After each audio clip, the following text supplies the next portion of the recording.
ജീവിതം പാഴാക്കല്ലേ പ്രിയ കൂട്ടരേ.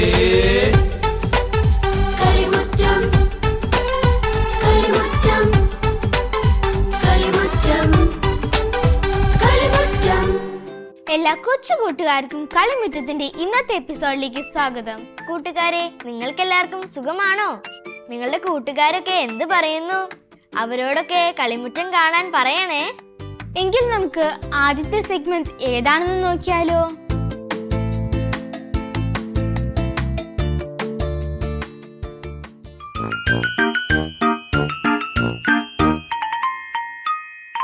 ഹായ് കൂട്ടുകാരെ, എല്ലാവർക്കും സുഖമാണോ? എല്ലാവരും കഥ കേൾക്കാൻ തയ്യാറാണോ? അതിനു മുൻപേ നമുക്ക് എല്ലാവരും ഒന്ന് പരിചയപ്പെട്ടാലോ? ആമയുടെ പേരെന്താ? ജെയ്നീസ സിനോജ്.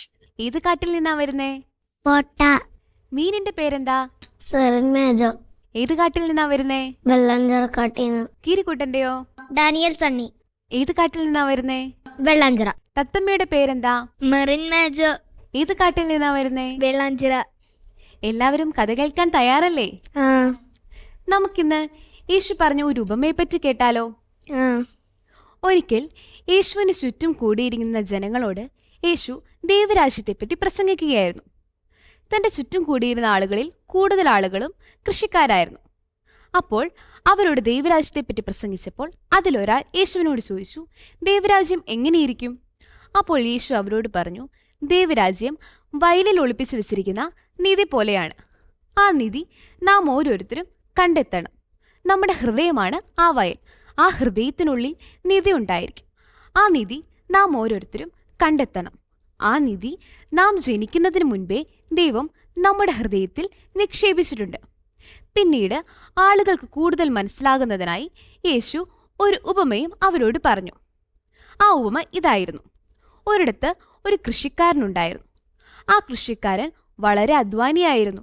എല്ലാ ദിവസവും രാവിലെയും വൈകുന്നേരവും തൻ്റെ വയലിൽ കൃഷിപ്പണിക്കായി പോവുകയും അതിൽ നിന്ന് സമ്പാദിക്കുകയും അതുപോലെ ആ സമ്പാദ്യത്തിൽ നിന്ന് അദ്ദേഹം സന്തോഷത്തോടെ ജീവിക്കുകയും ചെയ്തിരുന്നു. ആ കൃഷിക്കാരന് 4 മടിയന്മാരായ ആൺമക്കൾ ഉണ്ടായിരുന്നു. അവർ വൻ മടിയന്മാരായിരുന്നു. ഒരു ജോലിയും ചെയ്യുകയില്ല. പിതാവിനെ ഒരിറ്റു പോലും സഹായിക്കുകയുമില്ല. പിതാവ് ഉണ്ടാക്കുന്നതിൽ നിന്നും സുഖമായി ജീവിക്കാമെന്നായിരുന്നു ആ 4 മടിയന്മാരുടെയും ആശ. അങ്ങനെയിരിക്കെ ഒരു നാൾ ഈ കൃഷിക്കാരന് വയ്യാതാവുകയും മരണം അടുത്തെത്തുകയും ചെയ്തു. അപ്പോൾ കൃഷിക്കാരന് വല്ലാത്ത പേടിയായി. താൻ മരിച്ചു കഴിയുമ്പം തൻ്റെ മക്കൾ എന്ത് ചെയ്യും? അവർ സമ്പാദിക്കുന്നൊന്നുമില്ല. അപ്പോൾ അവരെങ്ങനെയാണ് തൻ്റെ ജീവിതം മുൻപോട്ട് കൊണ്ടുപോകുക എന്ന് പിതാവിന് വലിയ ആശങ്കയായി. അപ്പോൾ അവർക്ക് ഒരു പാഠം പഠിപ്പിക്കാമെന്ന് കരുതി പിതാവ് അവരോട് ഒരു കഥ പറയുവാൻ തീരുമാനിച്ചു. അങ്ങനെ ആ മരണക്കിടക്കയിൽ കടന്ന പിതാവ് തൻ്റെ 4 മക്കളെയും അടുത്തു വിളിച്ച് ഒരു കാര്യം പറഞ്ഞു. നിങ്ങൾ മടിയന്മാരാണെന്ന് എനിക്കറിയാം. അതുകൊണ്ട് തന്നെ നിങ്ങൾ ഞാൻ മരിച്ചാലും കഷ്ടപ്പെടുകയില്ലെന്നും അറിയാം. അതുകൊണ്ട് ഞാൻ നിങ്ങൾക്കായി ഇനി നിങ്ങളുടെ ജീവിതം മുൻപോട്ട് കൊണ്ടുപോകുന്നതിനായി നിങ്ങൾക്ക് വേണ്ടി ഞാൻ സമ്പാദിച്ചു വെച്ചിട്ടുണ്ട്. അപ്പോൾ മടിയന്മാരായ 4 മക്കൾക്കും വളരെയധികം സന്തോഷമായി. അവർ പിതാവിനോട് ചോദിച്ചു, എന്താണ് അങ്ങ് സമ്പാദിച്ചു വെച്ചിരിക്കുന്നത്? എവിടെയാണ് അങ്ങ് സമ്പാദിച്ചു വെച്ചിരിക്കുന്നത്? അപ്പോൾ പിതാവ് അവരോട് പറഞ്ഞു, ഞാൻ നിങ്ങൾക്കായി സമ്പാദിച്ചു വെച്ചിരിക്കുന്നത് വയലിലുണ്ട്. പക്ഷേ ഈ വയലിൽ ഞാൻ നിങ്ങൾക്ക് വേണ്ടി നിധി സമ്പാദിച്ചു വെച്ചിട്ടുണ്ട് എന്ന് നിങ്ങൾ ആരോടും പറയുവാൻ പാടില്ല. പറഞ്ഞു കഴിഞ്ഞാൽ നിങ്ങൾക്ക് ആ നിധി നഷ്ടമാകും. ഇത്രയും പറഞ്ഞതും പിതാവ് മരണമടഞ്ഞു. ആ നിധി വയലിൽ എവിടെയാണ് സൂക്ഷിച്ചു വെച്ചിരിക്കുന്നതെന്ന് മക്കൾക്ക് അറിയുവാൻ സാധിച്ചില്ല. അങ്ങനെ പിതാവിന്റെ മരണാനന്തര ചടങ്ങുകൾക്ക് ശേഷം ആ 4 മക്കളും വയലിലേക്ക് പോയി. രാവും പകലും എല്ലാം അവർ ആ വയലിൽ തന്നെ കഠിനാധ്വാനം ചെയ്തു. എന്തിനായിരിക്കും? അവർക്ക് ആ നിധി എവിടെയാണ് സൂക്ഷിച്ചു വെച്ചിരിക്കുന്നതെന്ന് അറിയണം, അല്ലേ? ഒരിക്കലും ഇല്ലാത്തതുപോലെ ഈ 4 മക്കളും വയലിൽ പണിയുന്നത് കണ്ട് അവിടെയുള്ള ആളുകളെല്ലാം അവരോട് ചോദിക്കുവാൻ തുടങ്ങി, പിതാവ് ജീവിച്ചിരുന്ന സമയത്ത് നിങ്ങൾ ഈ വയലിലേക്ക് വരുന്നത് ഞങ്ങൾ കണ്ടിട്ട് പോലുമില്ല. ഇപ്പോൾ എന്തിനാണ് നിങ്ങൾ ഇങ്ങനെ കടന്ന് കഷ്ടപ്പെടുന്നത്? പക്ഷേ അവരാരും എന്തിനാണ് തങ്ങൾ ഇങ്ങനെ കടന്ന് വയലിൽ പണിയുന്നതെന്ന് അവരോട് പറയുവാൻ പോയില്ല. എന്തുകൊണ്ടാണ്? ഈ കാര്യം ആരോടെങ്കിലും പറഞ്ഞാൽ തങ്ങൾക്ക് നിധി നഷ്ടമാകുമെന്ന് അവർക്കറിയാമായിരുന്നു, അല്ലേ? അതുകൊണ്ട് അവർ ആരോടും ഇങ്ങനെയൊരു നിധി ഈ വയലിനുള്ളിൽ സൂക്ഷിച്ചു വെച്ചിട്ടുണ്ടെന്ന് അവർ പറഞ്ഞില്ല. അവർ അങ്ങനെ ആ വയൽ മുഴുവൻ കിളച്ചു. പക്ഷെ എന്നിട്ടും അവർക്ക് ആ നിധി കിട്ടിയില്ല. അപ്പോഴേക്കും അവരുടെ മടിയെല്ലാം മാറിയിട്ടുണ്ടായിരുന്നു. അപ്പോൾ ആ സഹോദരന്മാരിൽ ഒരുവൻ എല്ലാവരോടുമായി പറഞ്ഞു, ഏതായാലും നമുക്ക് നിധിയൊന്നും കിട്ടിയില്ല, എങ്കിൽ പിന്നെ ഈ കിളച്ച മണ്ണിൽ നമുക്ക് വിത്തുപാകാം. അങ്ങനെ അവരെല്ലാവരും കൂടി ആ കിളച്ച മണ്ണിൽ വിത്തുപാകി. ആ വിത്ത് വളർന്ന് വിളവെടുക്കാറായപ്പോൾ അവർക്ക് 100 മേനി ഫലവും ആ വിളവിൽ നിന്ന് ലഭിച്ചു. അങ്ങനെ അവരുടെ മടിയും മാറി. അതുപോലെ തന്നെ അവർക്ക് ആ വയലിൽ നിന്ന് 100 മേനി ഫലവും കിട്ടി. ഈ കഥ എല്ലാവർക്കും ഇഷ്ടമായോ? ഈ കഥയിൽ നിന്നും എന്താ നിങ്ങൾക്ക് മനസ്സിലായത്? അതെ, പരിശ്രമിച്ചാൽ നമുക്ക് വിജയം ലഭിക്കും. അതുപോലെ തന്നെ നമ്മുടെ ഉള്ളിൽ ഒളിഞ്ഞുകിടക്കുന്ന ഓരോ കാര്യവും നാം കണ്ടെത്തുവാനും ശ്രമിക്കണം. കൂട്ടുകാരെ, നിങ്ങൾക്കെല്ലാവർക്കും കാട്ടിലെ കൂട്ടുകാരെ ഇഷ്ടമായോ? എന്തൊരു നല്ല കഥയായിരുന്നു പുള്ളിമാൻ പറഞ്ഞത്. പുള്ളിമാൻ പറഞ്ഞ കഥ നിങ്ങൾക്കെല്ലാവർക്കും ഇഷ്ടമായില്ലേ? എങ്കിൽ കൂട്ടുകാരെ, നമുക്ക് വിശുദ്ധന്റെ വചനം കേട്ടാലോ?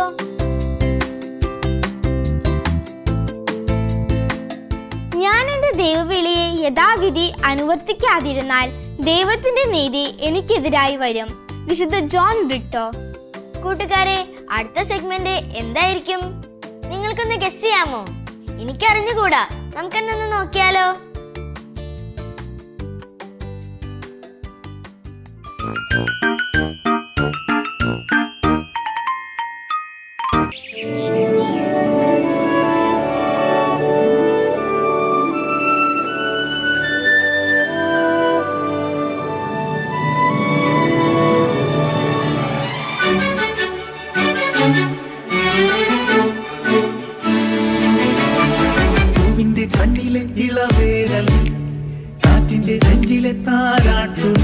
മഴനൂലിലൂഞ്ഞാലു തീർക്കുന്നതും നീ, തെളിനീരിൽ ചിത്രം വരയ്ക്കുന്നതും നീ.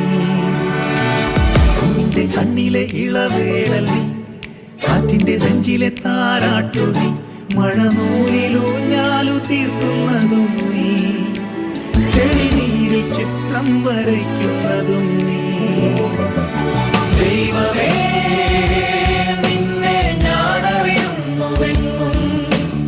എന്റെ കണ്ണും എന്റെ കാഴ്ചയും നീ.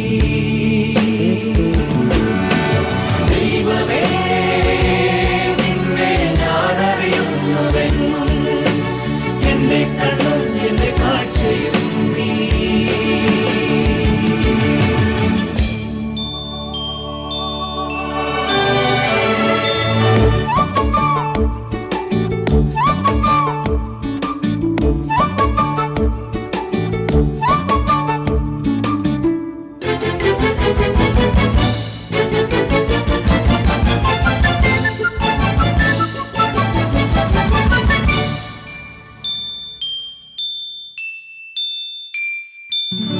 ചെറുമരച്ചില്ലയിൽ നിന്റെ സ്നേഹം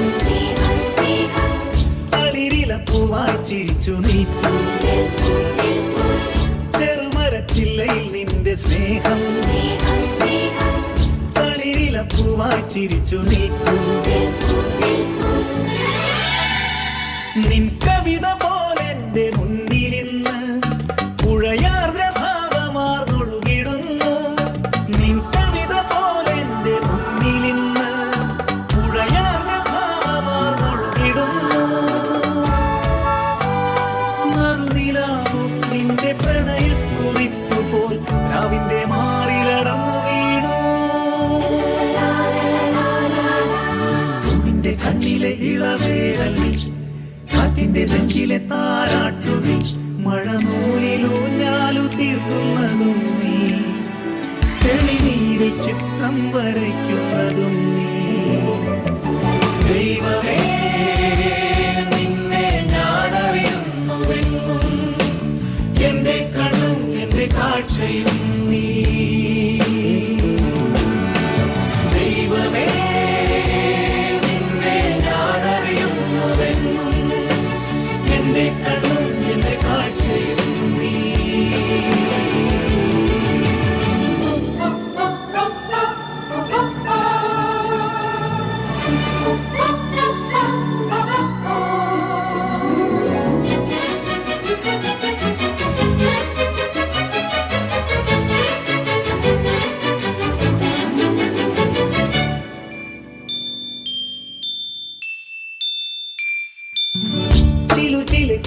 കുരുവികൾ വന്നു പാടി ചെറുകരച്ചില്ലയിൽ കൂടുകൂട്ടി ചില കുരുവികൾ വന്നു പാടി ചെറുകരച്ചില്ലയിൽ കൂടുകൂട്ടി ആ കുരുവികൾക്കിളം ചൂടു നൽകാൻ അരിവോടെ താരങ്ങൾ അരികിൽ വന്നു. ആ കുരുവികൾക്കിളം ചൂടു നൽകാൻ അലിവോടെ താരങ്ങൾ അരികിൽ വന്നു. തിരുവിലാവിൽ നിന്നു പ്രണയ നീർത്തുള്ളികൾ പൂവിന്റെ മാറിൽ തുളുമ്പി വീണു. പൂവിന്റെ കണ്ണിലെ ഇളവേരല്ലി കാറ്റിന്റെ നെഞ്ചിലെ താരാട്ടുനി മഴനൂലിലൂഞ്ഞാലു തീർക്കുന്നതും നീ തെളിനീരിൽ ചിത്രം വരയ്ക്കുന്നതും നീ. ദൈവമേ നിന്നെ ഞാനറിയുന്നുവെന്നും എന്റെ കണ്ണും എന്റെ കാഴ്ചയും നീ. ദൈവമേ നിന്നെ ഞാനറിയുന്നുവെന്നും എന്റെ കണ്ണും എന്റെ കാഴ്ചയും നീ. കൂട്ടുകാരെ, നമ്മുടെ കൊച്ചു കൂട്ടുകാരി കളിച്ച ഡാൻസ് നിങ്ങൾക്ക് എല്ലാവർക്കും ഇഷ്ടമായില്ലേ? ഇതുപോലെ നിങ്ങൾക്കും ഡാൻസ് കളിക്കാൻ അറിയാമെങ്കിൽ തീർച്ചയായും കളിമുറ്റത്തിൽ പങ്കെടുക്കാം. കൂട്ടുകാരെ, എങ്കിൽ നമുക്ക് അടുത്ത സെഗ്മെന്റ് ഏതാണെന്ന് നോക്കിയാലോ?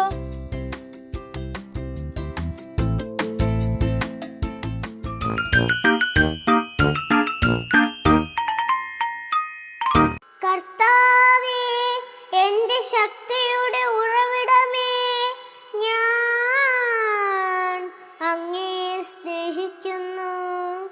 അങ്ങാണ് എന്റെ രക്ഷാശിലയും കോട്ടയും വിമോചകനും. എന്റെ ദൈവവും എനിക്ക് അഭയം തരുന്ന പാറയും എന്റെ പരിചയം രക്ഷാശൃംഗവും അഭയകേന്ദ്രവും. സ്തുത്യർഹനായ കർത്താവിനെ ഞാൻ വിളിച്ചപേക്ഷിക്കുന്നു. അവിടുന്ന് എന്നെ ശത്രുക്കളിൽ നിന്ന് രക്ഷിക്കും. മരണപാശം എന്നെ ചുറ്റി, വിനാശത്തിന്റെ പ്രവാഹങ്ങൾ എന്നെ ആക്രമിച്ചു. പാതാളപാശം എന്നെ വരിഞ്ഞു മുറുക്കി. മരണത്തിന്റെ കുരുക്ക് എന്റെ മേൽ ഇതാ വീഴുന്നു. കഷ്ടതയിൽ ഞാൻ കർത്താവിനെ വിളിച്ചപേക്ഷിച്ചു. എന്റെ ദൈവത്തോടു ഞാൻ സഹായത്തിനായി നിലവിളിച്ചു. അവിടുന്ന് തന്റെ ആലയത്തിൽ നിന്ന് എന്റെ അപേക്ഷ കേട്ടു. എന്റെ നിലവിളി അവിടുത്തെ കാതുകളിലെത്തി. കർത്താവിന്റെ കോപത്തിൽ ഭൂമി ഞെട്ടിവിറച്ചു. മലകളുടെ അടിസ്ഥാനങ്ങൾ ഇളകി.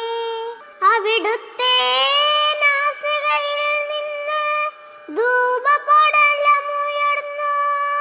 വായിൽ നിന്ന് സംഹാരാഗ്നി പുറപ്പെട്ടു. കനലുകൾ കത്തിജ്വലിച്ചു. അവിടുത്തെ നാസികയിൽ നിന്ന് ധൂപപടലമുയർന്നു. വായിൽ നിന്ന് സംഹാരാഗ്നി പുറപ്പെട്ടു. കനലുകൾ കത്തിജ്വലിച്ചു. ആകാശം ചായിച്ച് അവിടുന്ന് ഇറങ്ങി വന്നു. കൂരിരുട്ടിന്മേൽ അവിടുന്ന് പാദം ഉറപ്പിച്ചു. കൂട്ടുകാരെ, ഈ ആഴ്ച ബർത്ത്ഡേ ആഘോഷിക്കുന്ന കൊച്ചു കൂട്ടുകാർ ആരൊക്കെയാണെന്ന് നമുക്കൊന്ന് നോക്കിയാലോ? നമുക്ക് അവരെ വിഷും ചെയ്താലോ?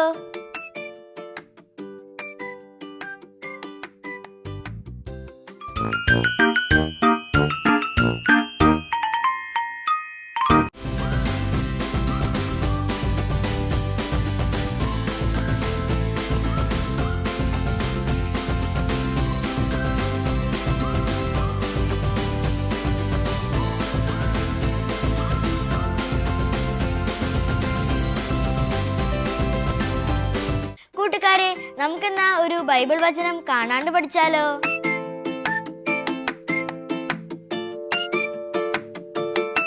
നിന്റെ ദൈവമായ കർത്താവ് നീ പോകുന്നിടത്തെല്ലാം നിന്നോട് കൂടെ ഉണ്ടായിരിക്കും. ജോഷുവ 1:9. കൂട്ടുകാരെ, നമ്മുടെ കൊച്ചു കുസൃതി കൊടുക്ക നമ്മളെ കാണാൻ വെയിറ്റ് ചെയ്തിരിക്ക. നമുക്ക് അവളെ കണ്ടിട്ട് വന്നാലോ?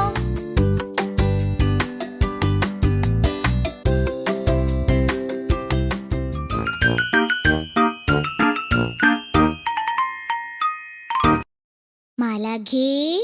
ഹായ് അന്നമോളെ. ഹായ് മാലാഖേ. അന്നമോൾ എന്താ ഇവിടെ?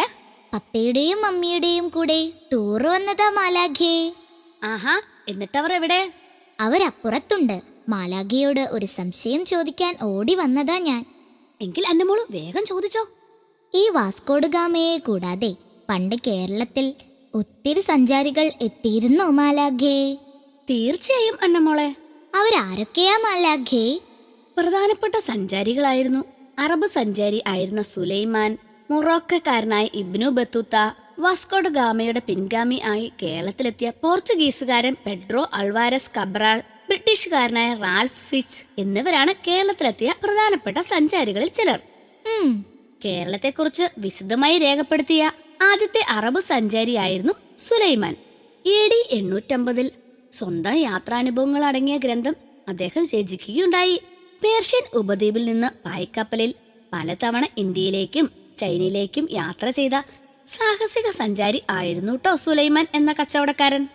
അപ്പോ ഇബ്നു ബത്തൂത്തയോ? 1304 മൊറോക്കോയിൽ ജനിച്ച ഇബ്നു ബത്തൂത്തയുടെ ചെറുപ്പം മുതലേയുള്ള ആഗ്രഹമായിരുന്നു ലോകം ചുറ്റിക്കറങ്ങുക എന്നത്. അത് കൊള്ളാലോ മാലാഖേ. അങ്ങനെ 21-ാം വയസ്സിൽ ഇബ്നു ബത്തൂത്ത ആരംഭിച്ച യാത്രകൾ 30 വർഷത്തോളം നീണ്ടു. ഇന്നത്തേതുപോലെയുള്ള വിമാനങ്ങളും യാത്രാക്കപ്പലുകളുമൊന്നും ഇല്ലാതിരുന്ന അക്കാലത്ത് 30 വർഷം കൊണ്ട് ഇബ്നു ബത്തൂത്ത സഞ്ചരിച്ചത് ഏതാണ്ട് 1.25 ലക്ഷം കിലോമീറ്റർ അന്നമോളെ. എന്റെ അമ്മേ.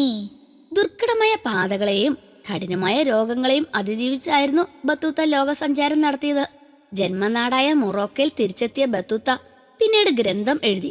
അങ്ങനെ 14-ാം നൂറ്റാണ്ടിലെ പല രാജ്യങ്ങളിലെയും സാംസ്കാരികവും സാമൂഹ്യപരവുമായ ജീവിതം വിശദമാക്കുന്ന ഒരു ഗ്രന്ഥം ലോകത്തിന് ലഭിച്ചു. വാസ്കോഡ് ഗാമയുടെ പിൻഗാമിയായി കേരളത്തിലെത്തിയ കബ്രാൾ എന്തൊക്കെയാണ് ചെയ്തത്? 1500 ഓഗസ്റ്റ് 30-നാണ് വാസ്കോഡ് ഗാമയുടെ പിൻഗാമിയായ പോർച്ചുഗീസ് കപ്പിത്താൻ പെഡ്രോ അൽവാരസ് കബ്രാൾ കോഴിക്കോട് എത്തിച്ചേർന്നത്.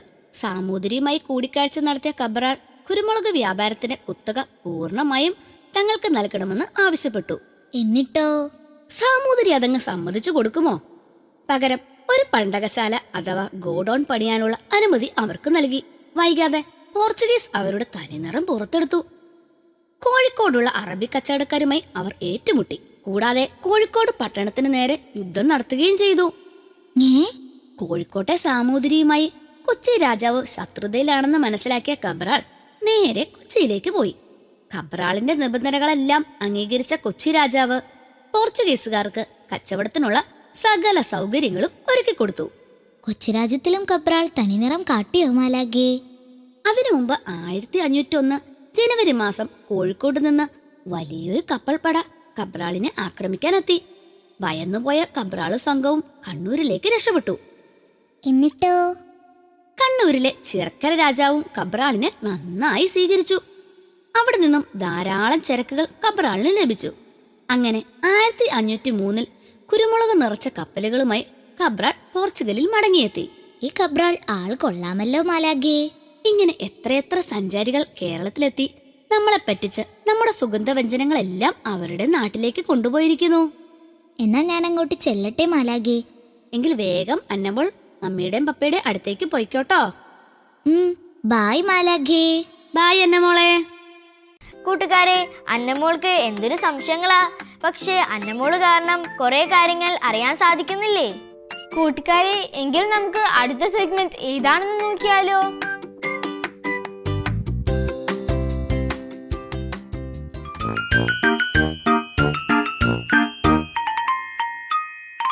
നമ്മുടെ എല്ലാവരുടെയും ഉള്ളിൽ ഒരു ശക്തി ഒളിച്ചിരിപ്പുണ്ട്.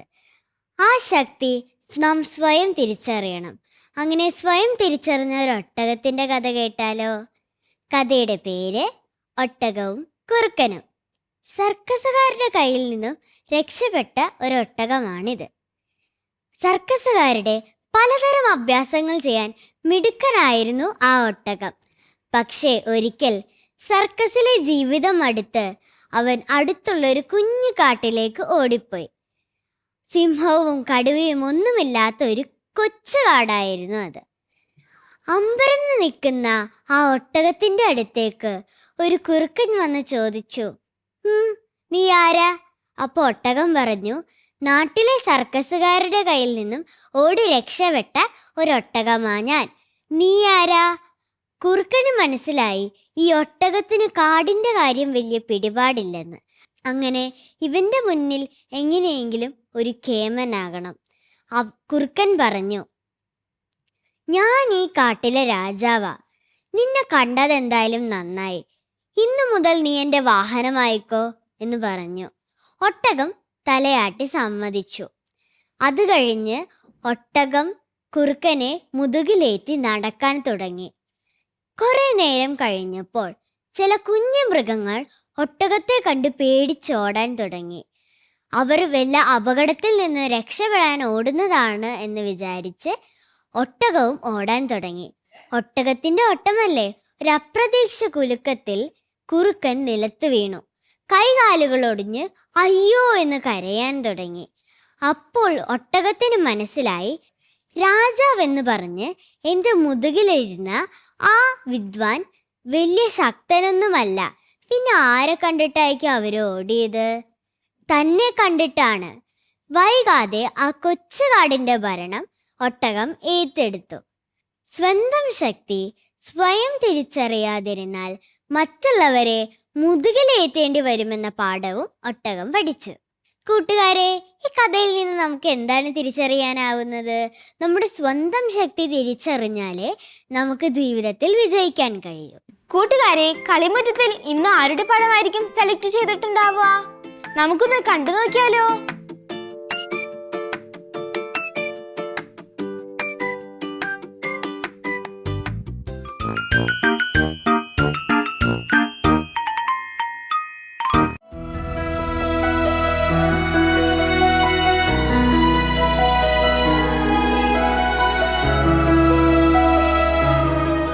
കൂട്ടുകാരെ, നിങ്ങൾക്കും ഇതുപോലെ പടങ്ങൾ വരയ്ക്കാനും കഥകൾ പറയാനും പാട്ട് പാടാനും ഡാൻസ് കളിക്കാനും കഴിവുകളുണ്ടെങ്കിൽ തീർച്ചയായും കളിമുറ്റത്തിൽ പങ്കെടുക്കാം. അതിനായി ഞങ്ങൾ കോൺടാക്ട് ചെയ്യേണ്ട address: the producer, Kalimuttam, divine vision, divine retreat centre, Muringoor PO, Chalakudy, Thrissur. Pin 680309. Email kalimutamgtv24@gmail.com. Phone 8606460033. കൂട്ടുകാരെ, ഇന്നത്തെ കളിമുറ്റത്തിന്റെ എപ്പിസോഡ് നിങ്ങൾക്ക് എല്ലാവർക്കും ഇഷ്ടമായോ? ഇന്നത്തെ ബൈബിൾ വചനം നിങ്ങൾ കാണാതെ പഠിക്കണേ. എങ്കിൽ അടുത്ത ആഴ്ച ഇതിൽ നല്ലൊരു എപ്പിസോഡുമായി ഞങ്ങൾ വരുന്നതായിരിക്കും. Till then, by.